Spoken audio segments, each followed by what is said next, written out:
Každá žena chce mať krásne vlasy a nie je to len o dobrom účese, ale aj o hĺbkovej starostlivosti a práve preto sme zašli za Lukášom Rozbachom, ktorý má zaujímavé povolanie a je trichol. Dobrý deň. Dobrý den, dobrý den. Tak my už sa poznáme od nás z Lady M, dnes sme zašli priamo k vám do salónu. Prezrate nám, čo sa tu dnes deje.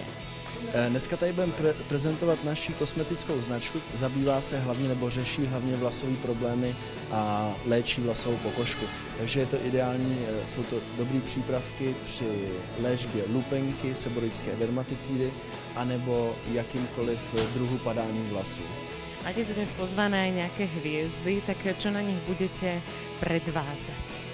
Tak na našich hvězdách dneska budeme ukazovat vlasovou diagnózu, která se dělá pomocí mikrokamery, ta zvětší vlas 250krát a podle toho se vlastně dělá ta diagnóza, určuje se správný výběr těch přípravků.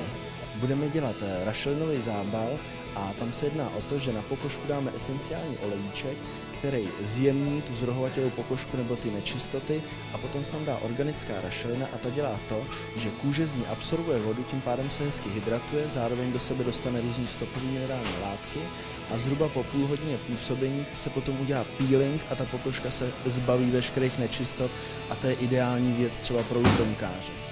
Takže to znamená, že by sme si mali robiť peeling aj pokožky hlavy? To som nikdy nepočula. Když je tam nějaký problém, jako že se třeba rychle štěpí ta kožní buňka, což právě mývají ty lupenkáři nebo lidi, co trápí seborická dermatitida, tak ta rašelina to odloupne, tím pádem tu pokožku jakoby osvěží, je pak hezky prokysličená a zatáhne se ten zánět.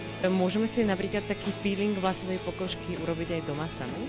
Ano, ale já to moc nedoporučuji z toho důvodu, že potom lidi se jednak zapatlají, umažou si celou koupelnu, jsou z toho nešťastní a pak si třeba ještě špatně vymyjou nebo udělají špatně ten peeling a ten efekt není takový.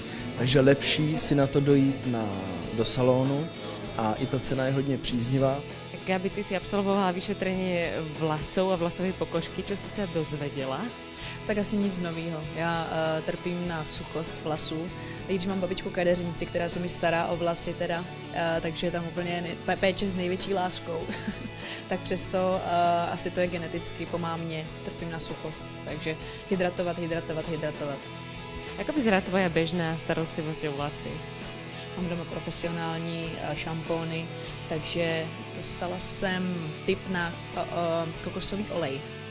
Tak ten občas používám, že si vlastně nanesu ten olej, který se při nějaké teplotě 37 stupňů, tak se vlastně krásně rozetře do rukou a vlastně si to člověk vtírá do konečku i do hlavy, pak se to dvakrát opláchne a ty vlasy mají šmrnc, mají lesk a jsou aspoň trošičku vyživené, takže to taky používám. Mala si na hlave niekedy niečo úplne šialené?